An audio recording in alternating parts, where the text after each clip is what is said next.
नमस्कार साथियों, स्वागत है आप सभी का एक बार फिर से जीएस फाउंडेशन यूट्यूब चैनल पर। दोस्तों, आज का जो हमारा सेशन रहने वाला है साइंस का, उसमें हम लोग 25 एमसीक्यू डिस्कस करेंगे। इसके साथ आपको मिलेगा फुल एक्सप्लेनेशन। तो फटाफट से इस सेशन को दोस्तों के साथ शेयर कर दीजिए, और यदि आप भी इस चैनल पर नए हैं तो चैनल को सब्सक्राइब कर लीजिए। फटाफट से इस सेशन को दोस्तों के साथ शेयर कर दीजिएगा। किस एग्ज़ाम के लिए ये सेशन महत्वपूर्ण रहने वाला है? तो ये सभी एग्ज़ाम के लिए महत्वपूर्ण रहने वाला है, चाहे आप SSC, railway, state PSC, CDS, NDA, UPSC, SI, PGT या फिर आप किसी भी कॉम्पिटिटिव एग्ज़ाम की तैयारी कर रहे हैं। दोस्तों, ये सभी के लिए काफ़ी इम्पोर्टेंट रहने वाला है। तो फटाफट से इस सेशन को दोस्तों के साथ शेयर कर दीजिए। चलिए शुरुआत कर लेते हैं यहाँ पर सेशन की।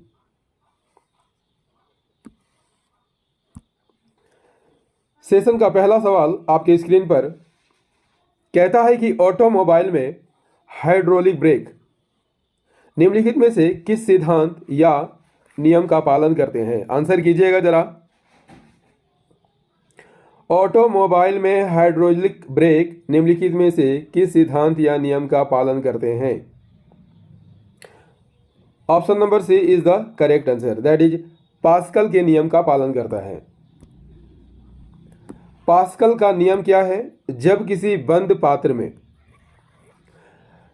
रखे द्रव के किसी एक भाग पर संतुलन अवस्था में दाब लगाया जाता है तो बिना क्षय हुए संपूर्ण द्रव सभी दिशाओं में समान रूप से क्या हो जाता है? संचरित हो जाता है, फैल जाता है। दाब बराबर क्या होता है? दाब बराबर बल बट्टा क्षेत्रफल। जहाँ P क्या है? दाब है, इसका मात्रक क्या होता है? पास्कल होता है। F बल, इसका मात्रक न्यूटन होता है। और क्षेत्रफल इसे एरिया स्क्वायर से दिखाया जाता है, मीटर स्क्वायर से दिखाया जाता है। क्लियर? चलिए अगला सवाल का आंसर कीजिए दोस्तों। क्वेश्चन नंबर 2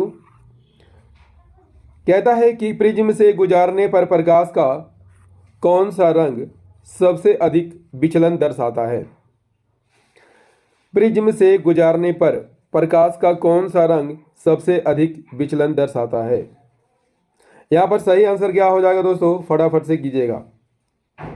प्रिज्म से गुजारने पर प्रकाश का कौन सा रंग सबसे अधिक विचलन दर्शाता है? Option number C is the correct answer, that is बैंगनी रंग सबसे अधिक विचलन दर्शाता है। प्रकाश का वर्ण विक्षेपण यदि आपसे पूछ ले किसे कहा जाता है? जब कोई सफेद प्रकाश किसी भी पारदर्शी प्रिज्म से गुजरता है तो वह 7 अलग अलग रंगों में क्या होता है? बढ़ जाता है। इस प्रक्रिया को क्या कहा जाता है? प्रकाश का वर्ण विक्षेपण कहा जाता है। जब यह 7 रंगों में बढ़ता है दोस्तों तो इसे शॉर्ट में क्या कहा जाता है? विबग्योर कहा जाता है। इसमें violet, Indigo, blue, green, yellow, orange और रेड यानी 7 रंग होते हैं। यदि आपसे पूछ लिया जाए दोस्तों कि सबसे बीच में कौन सा रंग होता है तो नोट कर लीजिएगा, सबसे बीच में ग्रीन यानी हरा रंग होता है। क्लियर? चलिए अगले सवाल का आंसर कीजिए। क्वेश्चन नंबर 3 का आंसर कीजिएगा। अंतरिक्ष यात्री को आकाश दिखाई देता है श्वेत, गहरा नीला, हल्का नीला, काला। अंतरिक्ष यात्री को आकाश कैसा दिखाई देता है? आंसर कीजिए। अंतरिक्ष यात्री को आकाश दिखाई देता है, option number D is the correct answer, that is काला दिखाई देता है, ब्लैक दिखाई देता है। अंतरिक्ष यात्री को आकाश काला क्यों दिखाई देता है? क्योंकि अंतरिक्ष में वायुमंडल नहीं होता है और न ही वहाँ प्रकाश का परिकिरण होता है। यही कारण है दोस्तों कि अंतरिक्ष यात्री को आसमान कैसा दिखाई देता है? काला दिखाई देता है। चलिए चौथे सवाल का आंसर कीजिए फटाफट। क्वेश्चन नंबर 4 ऑप्टिकल फाइबर का आविष्कार किसने किया था? ऑप्टिकल फाइबर का आविष्कार किसने किया था? आंसर कीजिएगा जरा। ऑप्टिकल फाइबर का आविष्कार किसने किया था? Option number B is the correct answer, that is Narendra Kapany ने किया था। ऑप्टिकल फाइबर क्या होता है दोस्तों? ऑप्टिकल फाइबर पतले कांच या प्लास्टिक से बनी एक तार होती है जिसके माध्यम से लेज़र और लाइट का उपयोग करके डाटा ट्रांसफ़र किया जाता है। इसका आविष्कार किसने किया था? नरेंद्र सिंह कपानी ने किया था, इसलिए इन्हें फादर ऑफ द ऑप्टिकल कहा जाता है। क्लियर? चलिए अगले सवाल का आंसर कीजिएगा ज़रा। क्वेश्चन नंबर 5, श्वेत प्रकाश को श्वेत प्रकाश को भिन्न भिन्न रंगों में विभक्त करने के लिए निम्नलिखित में किसका प्रयोग किया जाता है? आंसर कीजिएगा ज़रा फटाफट। श्वेत प्रकाश को भिन्न भिन्न रंगों में विभक्त करने के लिए निम्नलिखित में किसका प्रयोग किया जाता है?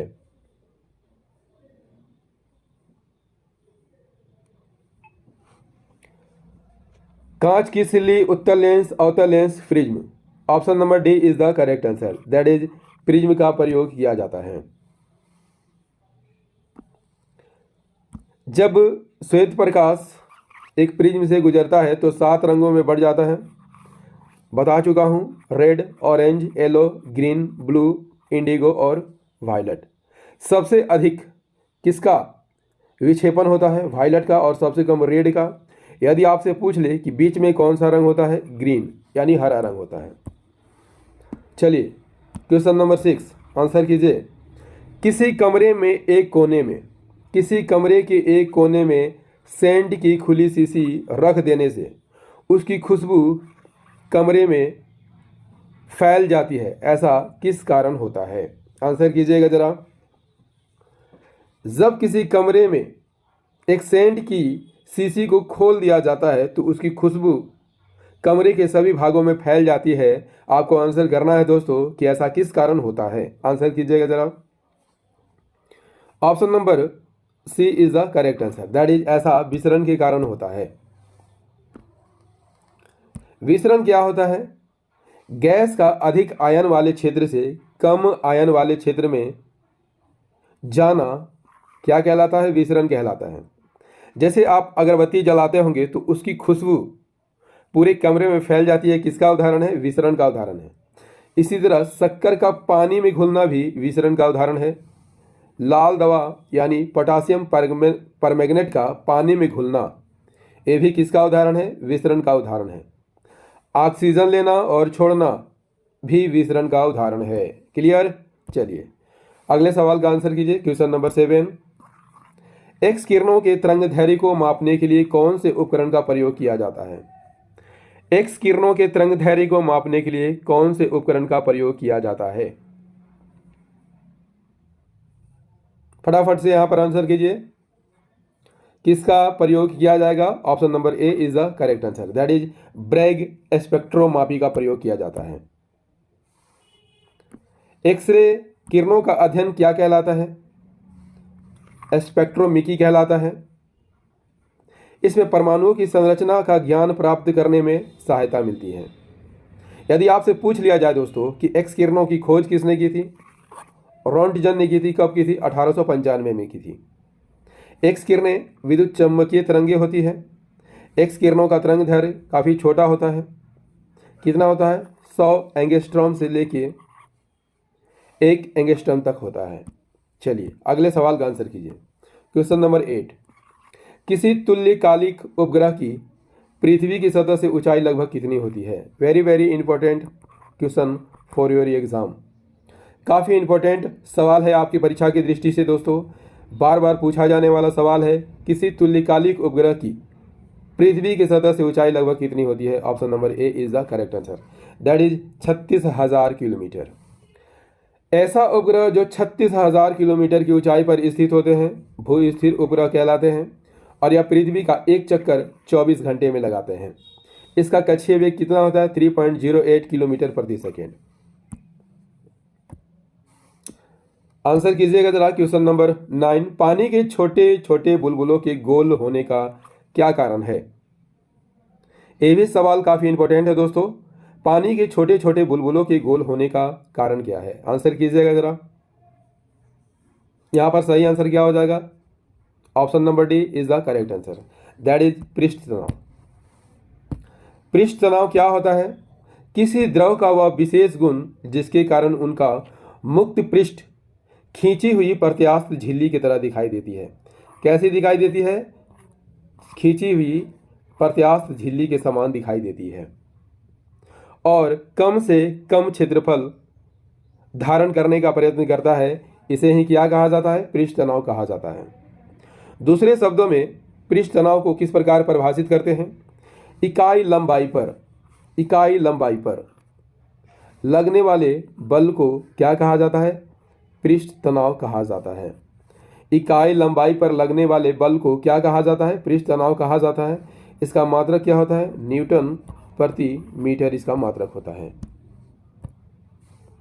क्वेश्चन नंबर 10, सेमीकंडक्टर का एक उदाहरण है। German silver, germanium, phosphorus, arsenic.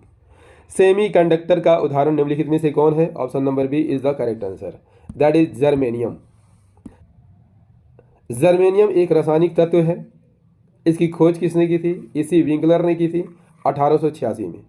परमाणु संख्या कितनी होती है? 32 होती है। परमाणु भार 72.6 होता है। क्लियर? चलिए अगले सवाल का आंसर कीजिए। क्वेश्चन नंबर 11, अमलगम किसकी मिश्र धातु है?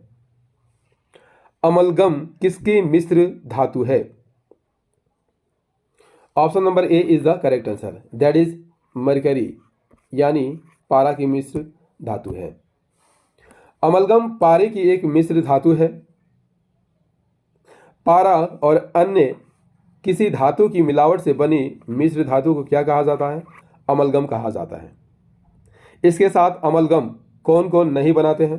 तो लोहा, टंगस्टन, टैंटलम और प्लैटिनम, ये सभी जो है पारे के साथ अमलगम नहीं बनाती है। क्लियर? चलिए क्वेश्चन नंबर 12 का आंसर कीजिए। फटाफट से यहाँ पर आंसर को करते चलेंगे। निम्नलिखित में कौन ऊष्मा का सबसे कम चालक है? ऊष्मा का सबसे कम चालक होता है। आंसर कीजिए जरा, ऑप्शन को ध्यान से पढ़िए और आंसर कीजिए। निम्नलिखित में कौन ऊष्मा का सबसे कम चालक है? Option number C is the correct answer, that is सीसा। सीसा या लेड का संकेत क्या होता है? पीबी होता है। परमाणु क्रमांक कितना होता है? 82। इसका अयस्क गैलेना है। ये विद्युत का कुचालक होता है। इसका गलनांक कितना होता है? 327.5 डिग्री सेल्सियस। चलिए अगले सवाल का आंसर कीजिए। परमाणु नाभिक किससे बने होते हैं? परमाणु नाभिक किससे बने होते हैं? दोस्तों, परमाणु के नाभिक में कौन कौन से कण होते हैं? प्रोटॉन और न्यूट्रॉन होते हैं और इलेक्ट्रॉन इसकी कक्षा के चारों ओर चक्कर काटता है, आप सभी जानते हैं। इलेक्ट्रॉन की खोज किसने की थी? जे थॉमसन ने की थी। कब की थी? 1897 में की थी। प्रोटॉन की खोज किसने की थी? गोल्डस्टीन ने की थी। न्यूट्रॉन की खोज जेम्स चैडविक ने की थी। जेम्स चैडविक ने की थी। कब की थी? 1932 में की थी। 1932 में की थी। ठीक है, आपको यहाँ पर आंसर करना है कि परमाणु नाभिक किससे बना होता है। तो सही आंसर क्या हो जाएगा? प्रोटॉन और न्यूट्रॉन से बना होता है। Option number D is the correct answer, that is proton और न्यूट्रॉन। प्रोटॉन और न्यूट्रॉनों के योग को क्या कहा जाता है? द्रव्यमान संख्या कहा जाता है। इसे ए से डिनोट किया जाता है और इस नाभिक को क्या कहा जाता है? न्यूक्लियन के नाम से भी जाना जाता है। क्वेश्चन नंबर 14 दोस्तों, आंसर कीजिए। पीतल किसकी मिश्र धातु होती है? पीतल किसकी मिश्र धातु होती है? Option number B is the correct answer, that is जस्ता और तांबा का। सीसा और टीन से क्या बनता है? सोल्डर बनता है। जस्ता और तांबा से क्या बनता है? पीतल बनता है। जस्ता, टीन और तांबा से गन मेटल बनता है। गन मेटल बनता है। तो पीतल किसकी मिश्र धातु है? जस्ता और तांबा की। सीसा और टीन मिलकर क्या बनाता है? सोल्डर। जस्ता, तांबा, पीतल।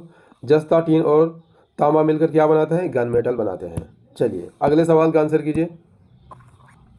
सीडेराइट किसका अयस्क है? सीडेराइट किसका अयस्क है? आंसर कीजिएगा जरा। सीडेराइट किसका अयस्क है? सीडेराइट किसका अयस्क है? Option number D is the correct answer, that is iron की किस्म है।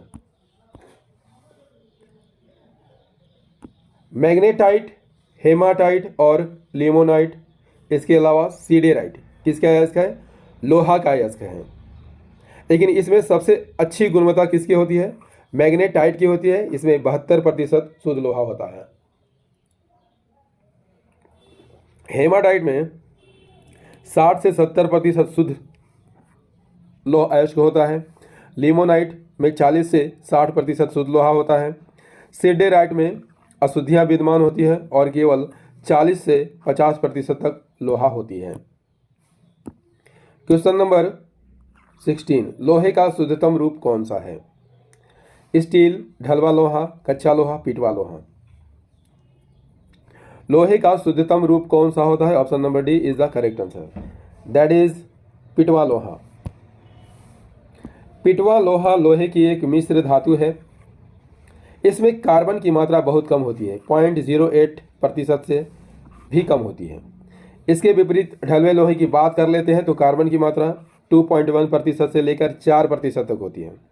पिटवा लोहा मजबूत होता है, धातुवर्धी होता है, तन्य होता है और संचारण रोधी होता है और इसे वेल्ड करना आसान होता है। क्लियर? Question number 17। दोस्तों सेशन कैसा लग रहा है कमेंट करके ज़रूर बताइएगा। यदि सेशन पसंद आ रहा हो तो इसे लाइक कर दीजिएगा, दोस्तों के साथ शेयर कर दीजिएगा और यदि आप भी इस चैनल पर नए हैं तो चैनल को ज़रूर सब्सक्राइब कर लीजिएगा, बेल आइकन को प्रेस जरूर कर लीजिएगा। ठीक है, चलिए देखते हैं 17वां क्वेश्चन। निम्नलिखित में से किसको भूरा कोयला कहा जाता है? भूरा कोयला किसे कहा जाता है?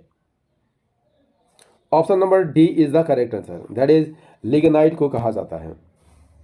कार्बन की मात्रा के आधार पर दोस्तों कोयले की बात कर लेते हैं। 4 प्रकार के होते हैं, पीट कोयला, लिग्नाइट कोयला, बिटुमिनस कोयला, एंथ्रासाइट कोयला। ठीक है, तो सबसे पहले हम देखेंगे पीट कोयले को। इसमें कार्बन की मात्रा 50% से 60% होती है और इसे जलाने पर अधिक राख और धुआं निकलता है और यह सबसे निम्न कोटि का कोयला है। पीट कोयला सबसे निम्न कोटि का कोयला है। लिग्नाइट की बात कर लेते हैं तो इसे कार्बन का प्रतिशत 65% से 70% तक होता है और इसे भूरा कोयला कहा जाता है।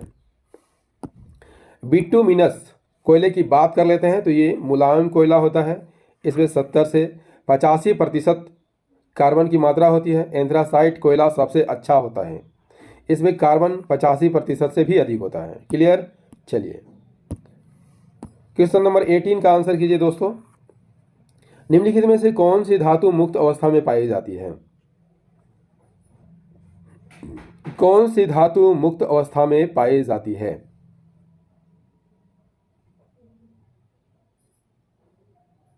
Option number A is the correct answer, that is तांबा। तांबा एक भौतिक तत्व है। इसका संकेत Cu, परमाणु संख्या 29, परमाणु भार कितना होता है 63.5। तन्य धातु का उदाहरण है। इसका प्रयोग विद्युत चालक के रूप में किया जाता है। चलिए अगले सवाल का आंसर कीजिए। 19वां सवाल आपके स्क्रीन पर रहा। भाप अंगार गैस किसका मिश्रण होता है? भाप अंगार गैस किसका मिश्रण होगा? Option number C is the correct answer, that is carbon monoxide और हाइड्रोजन का। कार्बन मोनोऑक्साइड और हाइड्रोजन का मिश्रण होता है। भाप अंगार गैस एक संश्लेषित गैस है। इसमें कार्बन मोनोऑक्साइड और हाइड्रोजन गैस शामिल होता है। कैसे बनाया जाता है? जब कोक के ऊपर भाप गुजारा जाता है तो भाप और कार्बन की प्रतिक्रिया होती है और इसके फलस्वरूप भाप अंगार गैस उत्सर्जित होती है, निकलती है। क्वेश्चन नंबर 20, किसकी उपस्थिति के कारण चूने का पानी वायु में रखने पर दूधिया हो जाता है? किसकी उपस्थिति के कारण चूने का पानी वायु में रखने पर दूधिया हो जाएगा? Option number A is the correct answer, that is carbon dioxide. Carbon dioxide की बात कर लेते हैं तो इसका रासायनिक सूत्र क्या होता है? CO2। रंगहीन और गंधहीन गैस है। वायुमंडल में लगभग 0.03% पाया जाता है। यह एक ग्रीन हाउस गैस है क्योंकि सूर्य से आने वाली किरणों को यह पृथ्वी के धरातल पर तो पहुंचने देती है, लेकिन जब पृथ्वी की गर्मी वापस अंतरिक्ष में जाना चाहती है तो ऐसे क्या करती है और रोक देती है। क्लियर। चलिए बढ़ते हैं नेक्स्ट सवाल की ओर। Question number 21। भारत में गेहूं के काले रस्ट रोग संबंधी खोजों के लिए कौन प्रसिद्ध है? यहां पर सही आंसर क्या हो जाएगा दोस्तों, फटाफट से कीजिए। Option number A is the correct answer, that is KC Mehta. गेहूं का काला रस्ट रोग किसके कारण होता है? पक्सिनिया रिकोडेंटा टिट्रिसाई नामक कवक से होता है और इसमें उपज में 30% की कमी आ जाती है। Question number 22। कोसा झिल्ली का प्रमुख कार्य क्या होता है? कोसा झिल्ली या कोशिका झिल्ली का प्रमुख कार्य क्या होता है? ऑप्शन नंबर सी सही आंसर हो जाएगा। कोसा के अंदर बाहर जल तथा घुलनशील पदार्थों के आवागमन का नियंत्रण करता है। कोशिका झिल्ली क्या होती है? अर्धपारगम्य झिल्ली होती है। कोशिका झिल्ली क्या होती है? अर्धपारगम्य झिल्ली होती है। इसका कार्य क्या है? कोशिका के जीव द्रव्यों को घेर कर रखना इसका काम का है। इसके 3 परत है, बाहरी और भीतरी परतें प्रोटीन द्वारा बनी होती हैं और मध्य वाली परत लिपिड या वसा से बनी होती है। कोशिका आकृति का निर्माण करना इसका प्रमुख कार्य है। जीव द्रव्य की रक्षा करना भी इसका काम है। कोशिकीय विसरण और प्रासरण की क्रिया को नियंत्रित करने के साथ साथ यह विभिन्न रचनाओं के निर्माण में सहायता प्रदान करती है। इसकी खोज सी क्रेमर और नेगेली ने की थी 1855 में। प्लो ने इसे जीव द्रव्य नाम दिया था। क्लियर। चलिए देखते हैं नेक्स्ट सवाल। Question number 23। राइबोसोम का मुख्य कार्य क्या है? राइबोसोम का मुख्य कार्य क्या है? Option number C is the correct answer, that is protein का संश्लेषण। राइबोसोम सजीव कोशिका के कोशिका द्रव में स्थित होती है। इसका कार्य क्या है? प्रोटीन का संश्लेषण करना इसका काम है। किस पर उपस्थित होता है? एंडोप्लाज्मिक रेटिकुलम पर स्थित होता है। इस तरह से एंडोप्लाज्मिक रेटिकुलम पर स्थित होता है। यह माइटोकॉन्ड्रिया और क्लोरोप्लास्ट में भी पाया जाता है। राइबोसोम की खोज किसने की थी? 1955 के दशक में हुई थी।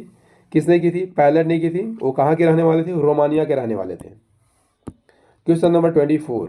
बीजों के अंकुरण के लिए किसकी आवश्यकता नहीं है? बीजों के अंकुरण के लिए यहाँ पर नहीं को काट देना होगा। बीजों के अंकुरण के लिए किसकी आवश्यकता होती है? पानी, वायु, धूप, उपयुक्त सभी। यहाँ सही आंसर हो जाएगा ऑप्शन नंबर डी, उपयुक्त सभी की आवश्यकता होती है। बीजों की अंकुरण के लिए जल, प्रकाश, ऑक्सीजन और गर्मी की आवश्यकता होती है। बीजों के अंकुरण के लिए लगभग 25 से 30 डिग्री सेल्सियस के तापमान की आवश्यकता होती है। बीज वृद्धि के लिए ऑक्सीजन ऊर्जा का एक महत्वपूर्ण और आवश्यक स्रोत है। बीजों के अंकुरण में जल भी महत्वपूर्ण भूमिका अदा करती है। Question number 25। विश्व का सबसे बड़ा पुष्प कौन सा है? विश्व का सबसे बड़ा पुष्प कौन सा है? Option number C is the correct answer, that is rafflesia. यदि आपसे पूछ लिया जाए कि विश्व का सबसे छोटा फूल कौन सा है? कौन सा है? वुल्फिया विश्व का सबसे छोटा फूल है। यह कहाँ पर पाया जाता है? जल में पाया जाता है। यह एशिया, ऑस्ट्रेलिया के अलावा अमेरिका के कुछ हिस्सों में भी पाया जाता है। Question number 26। प्रोटीन के निर्माण में किस तत्व की आवश्यकता होती है? प्रोटीन के निर्माण में किस तत्व की आवश्यकता होगी? आंसर कीजिएगा जरा। प्रोटीन के निर्माण में किस तत्व की आवश्यकता होती है? Option number D is the correct answer, that is nitrogen की आवश्यकता होती है। नाइट्रोजन एक रासायनिक तत्व है। इसका प्रतीक क्या है? एन है। परमाणु संख्या 7 है।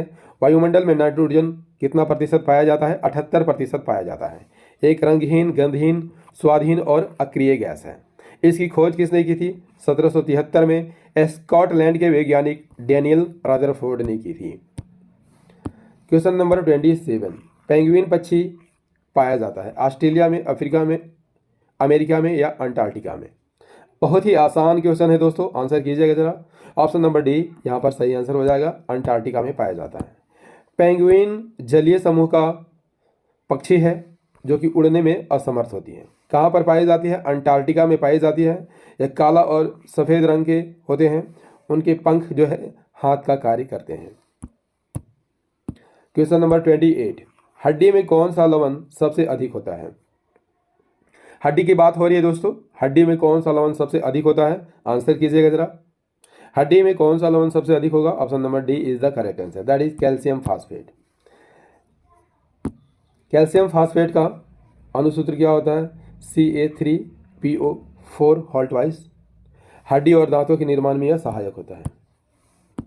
क्वेश्चन नंबर 29, किस तत्व की कमी से घेंघा रोग होता है? बहुत ही आसान सवाल है। Option number C is the correct answer, that is iodine की कमी से।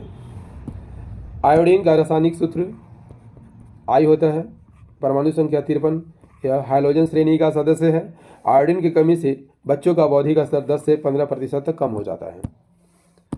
क्वेश्चन नंबर 13, रुधिर में ग्लूकोज की मात्रा बढ़ने को क्या कहा जाता है? रुधिर में जब ग्लूकोज की मात्रा बढ़ जाती है तो इसे क्या कहा जाता है? Option number C is the correct answer, that is hyperglycaemia कहा जाता है। क्या कहा जाता है? हाइपरग्लाइसीमिया कहा जाता है। दोस्तों, साइंस का ये सेशन आपको कैसा लगा? उम्मीद करता हूँ अच्छा लगा होगा। यदि सेशन अच्छा लगा होगा तो इसे लाइक कर दीजिएगा, दोस्तों के साथ शेयर कर दीजिएगा, और यदि आप भी इस चैनल पर नए हैं तो चैनल को सब्सक्राइब कर लीजिएगा, बेल आइकन को प्रेस जरूर कर लीजिएगा। दोस्तों, मेरी वीडियो रात को 8 बजे आती है, जो history, geography, polity, economics, science और सामान्य ज्ञान से संबंधित होती है, और ये सभी वीडियो रात को 8 बजे रोटेशन वाइज आती है, तो इसे रोज़ देखना मत भूलिएगा। मिलते हैं अगले सेशन में अगले विषय के साथ। जय हिंद, धन्यवाद।